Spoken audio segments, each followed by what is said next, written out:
ہارون رشید کے زمانے میں قحط سالی ہو گئی، سمرقند سے لے کے اور بغداد تک قحط سالی ہو گئی۔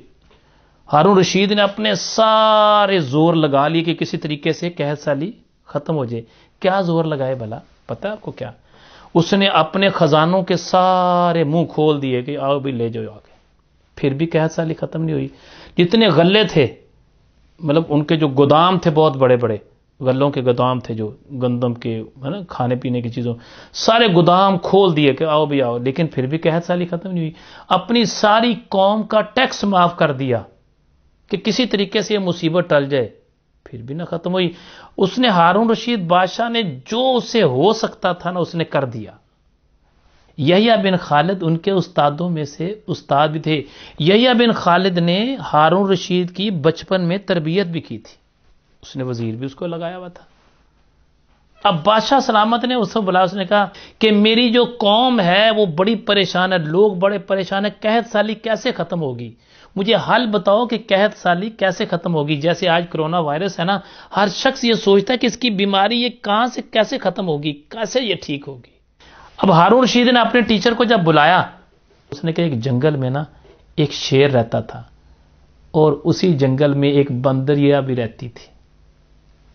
بندریا نے کہا کہ میں نے سفر پہ کہیں جانا ہے دور، اور بادشاہ سلامت تو نے کام کرنا ہے، میرا ایک بچہ ہے، اس کو تو نے اپنے پاس بطور امانت رکھ لینا ہے، جب میں واپس آؤں گی تو جنگل کا بادشاہ ہے، میرے پاس تو اور کوئی ہے نہیں، تو میں تیرے حوالے کر کے جاتی ہوں، تو نے ایسا کرنا ہے، میرے بچے کو سنبھال کے رکھنا ہے، اس کی حفاظت تو نے کرنی ہے۔ بادشاہ شیر جنگل کا بادشاہ، تو اس نے کہا بات ہی کچھ نہیں ہے۔ اس نے بچہ بندریا نے شیر کے حوالے کیا، بندریا سفر پہ چلی گئی۔ یہ ہارون رشید وقت گزرتا گیا، شیر روزانہ اس کو اپنے کندھے پر بٹھاتا اور اپنے کام کرتا، جو بھی معمول کے اپنے معاملات تھے، شکار کرتا، کھاتا پیتا، آتا جاتا، جو بھی نظام چلتا رہا۔ ایک دن ایسا ہوا، اس نے کندھے پر بندریا کے بچے کو بٹھایا ہوا تھا، اور ایک چیل آئی آسمان کی طرف سے نا، آسمانوں سے ایک چیل آئی، اس نے اس کو پکڑا بچے کو اور لے کے اڑ گئی۔ بادشاہ جو تھا جنگل کا، شیر بڑا بھاگا، اب چیل کے سامنے اس کا مطلب اس کی بادشاہت نہیں چل سکتی تھی نا، خیر بڑا پریشان ہوا۔ کچھ ہی دنوں کے بعد بندریا واپس آ گئی، اس نے اپنے بچے کی کہ بھی میرا بچہ واپس کرو، ڈیمانڈ کر دی میرا بچہ واپس کرو۔ بادشاہ نے کہا جی ایسا ایسا واقعہ ہوا۔ اس نے کہا بادشاہ سلامت تو نے بادشاہیت کیا کرنی ہے؟ جو نقطے کی بات ہے میں ناظرین کو سمجھانا چاہ رہا ہوں، گزارش کرنا چاہ رہا ہوں کہ ہماری بات کیسے بنے گی۔ اس نے کہا بھائی میں ایسے ایسے تھا، جا رہا تھا جنگل میں، اور ایک بندریا ایک جو ہے نا چیل آئی، وہ آسمان کی طرف سے آئی اور اٹھا کے اس کو لے گئی، میں نے بڑی بھاگ دوڑ کی۔ اس نے کہا بادشاہ سلامت تو ایک امانت کی حفاظت نہیں کر سکا، تو نے بادشاہیت کیا کرنی ہے جنگل کی؟ اس نے کہا بات سن میری، میں بادشاہ ہوں جنگل کا، آسمانوں پہ میری بادشاہی چلتی نہیں ہے۔ اگر دنیاوی لحاظ سے کوئی اس کی طرف بڑھتا تو اس کو میں بڑھنے نہ دیتا۔ اب آسمان کی طرف سے آسمانی آفات اس پہ آئی، اب آسمان کی طرف سے کوئی چیز آئی جس کا میرے پہ زور، جس کا میں زور چلا سکتا نہیں تھا۔ اب آسمان کی طرف سے یعنی آسمانی آئی چیز، وہ اس کو لے گئی، میرا اس میں بس چلتا نہیں تھا۔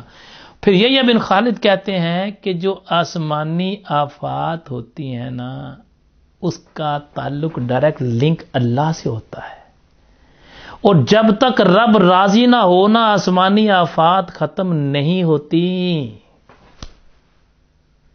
یہ کوئی دنیاوی معاملہ نہیں ہے کہ کوئی ایک بادشاہ روک لے گا، دوسرا بادشاہ روک لے گا، تیسرا بادشاہ روک لے گا، نہیں، یہ آسمانی اللہ کی طرف سے ایک آزمائش آ گئی ہے نا، ایک پریشانی آ گئی ہے قوم پر، پوری دنیا پر۔ ہم تو مسلمانوں کے لیے کہتے ہیں نا، ہم تو کہتے ہیں اللہ پاک تو مسلمانوں کو صحت عطا فرما دے، اللہ مسلمانوں میں آسانی پیدا کر دے، پروردگار عالم اسلام کے مسلمانوں پہ اللہ تو کرم کر دے۔